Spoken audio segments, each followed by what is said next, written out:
28 दिसंबर को नाटककार जयराज भट्टाचार्य ने दिल्ली किसान आंदोलन के समर्थन में पैदल दिल्ली से हावड़ा के लिए प्रस्थान किया। 28 दिसंबर को नाटककार जयराज भट्टाचार्य ने दिल्ली किसान आंदोलन के समर्थन में पैदल दिल्ली से हावड़ा के लिए प्रस्थान किया। जयराज भट्टाचार्य बुधवार को दुर्गापुर पहुंचे। जयराज भट्टाचार्य को दुर्गापुर शहर के केंद्र के रचनात्मक सभागार के बगल में दुर्गापुर के वामपंथी समर्थकों द्वारा बधाई दी गई। कृषि अधिनियम का विरोध नुक्कड़ नाटक के माध्यम से किया गया।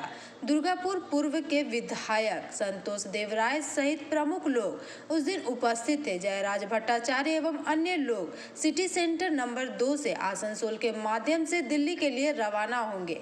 इस दौरान जयराज भट्टाचार्य ने कहा कि दिल्ली के रास्ते में अनेक बाधाएं हो सकती हैं। किसान विरोधी कृषि कानून का कड़ा विरोध हुआ है। सर्वप्रकार कारागार থেকে মুক্তি চাই, सर्वप्रकार कारागार থেকে মুক্তি চাই, सर्वप्रकार कारागार থেকে মুক্তি চাই। हम देखेंगे, हम देखेंगे।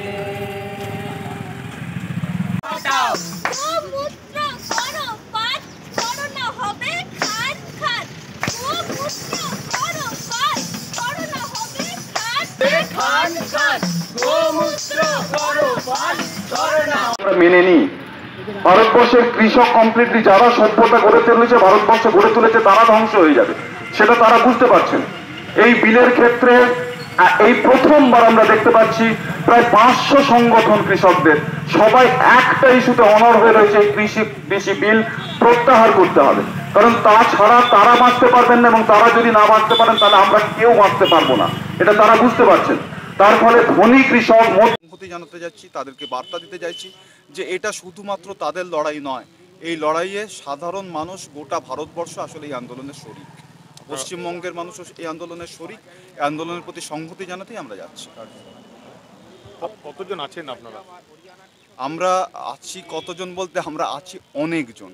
আমরা আছি, আমি মনে করি যে যারা আমাদের সাথে হাঁটছেন না তারাও আছেন, আসলে তারাও আমাদের সাথেই হাঁটছেন, এটা আমি মনে করি। কোথা থেকে শুরু? আমরা হাওড়ার বাজেশিবপুর এলাকা থেকে আমরা হাঁটা শুরু করেছি।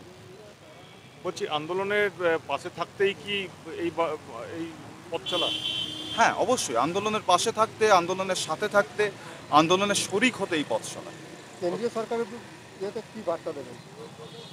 কেন্দ্রীয় সরকারকে আমাদের কোনো বার্তা দেওয়ার প্রয়োজন নেই। কেন্দ্রীয় সরকারকে কৃষকরা একটি বার্তা দিয়েছে, এবং সেই বার্তাটি খুব সুস্পষ্ট বার্তা যে তারা সমস্বরে যে আইন কেন্দ্রীয় সরকার লাগু করতে চাইছে তাকে একটা না বলেছে, যে এই আইন বলবৎ করা যাবে না। এটাই একমাত্র তাদের বার্তা। আমরা শুধু জানাচ্ছি যে তারা যে বার্তা জানাচ্ছেন সেই বার্তাকে মেনে নিতে হবে। কারণ এই ভারতবর্ষ কেন্দ্রীয় সরকার তৈরি করেনি, এই ভারতবর্ষকে তৈরি করেছে আসলে ভারতবর্ষের কৃষকরা। কৃষকদের পাশে থাকাই তাহলে এখন মূল উদ্দেশ্য নিয়ে রওনা।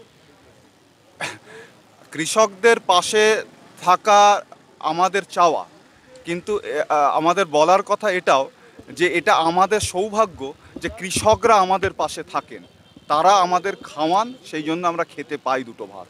কি কি দাবি থাকছে? না, এই দাবি বললাম আমি, একটাই মাত্র দাবি হচ্ছে যে এই কৃষি আইন প্রত্যাহার করতে হবে, এর বাইরে আর কোনো দাবি নেই। সামনে রাজ্যে বিধানসভা ভোট, রাজ্যের যে সরকার এখন রয়েছে সেই বিষয়ে কিছু বলবেন? তারা তো সমর্থন জানিয়েছে কৃষি বিলকে। दुर्गापुर से निमाई दास की रिपोर्ट, पीवी न्यूज।